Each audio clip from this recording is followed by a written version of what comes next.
Farage. Mr. Van Rompuy, it's been a long time.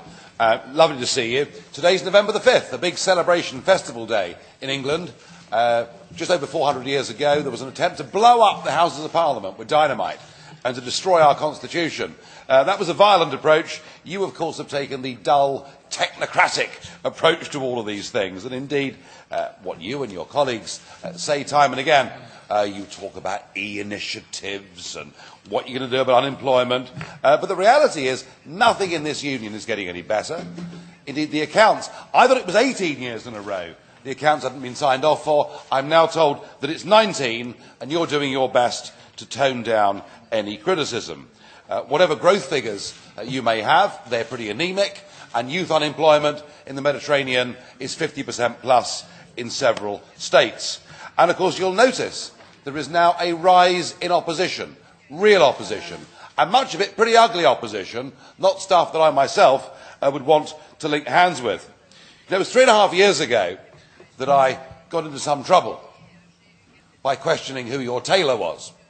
And they fined me €3,000 for doing so. Of course, I clearly was wrong. Look at you today, you are the smart, snappy young man around town.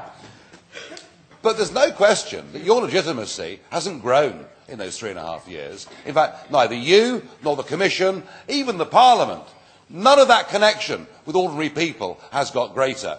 And that's why there is an electoral storm coming. Something very dramatic is going to happen in the third week of May next year. But you can stop it. You can stop these dark forces as you see them swarming into this Parliament by actually admitting openly that the time has now come to legitimise or otherwise these institutions by holding free and fair referendums in the Member States as to whether your position should even exist. Because the French and Dutch said, Mr Van Rompuy, you shouldn't exist. They vetoed it, and yet you continued regardless. Are you prepared to sit there and wait for the electoral storm, or will you take the initiative and do your best to legitimise democratically this European Union or not? Grazie, onorevole Farage. Toute dernière remarque, il y a 3 ans et demi, on me disait que j'avais l'allure d'un employé de banque.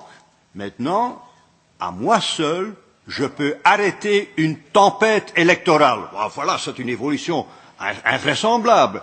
Qu'un homme puisse avoir la capacité d'arrêter une soi-disant tempête électorale. Comme évolution, ça peut compter. Si ce ne venait pas de vous, Monsieur Farage, je m'en réjouirais. Mais puisque ça vient de vous, ça ne m'intéresse pas. Merci beaucoup. Grazie.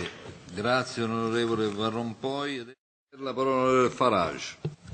Well, just for a moment there, it got fun. You got angry with me, and it all became impassioned. And that was brilliant.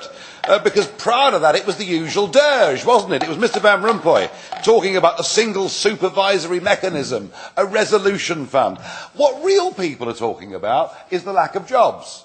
The insanity of, in our case, opening the doors next year to the whole of Romania and Bulgaria.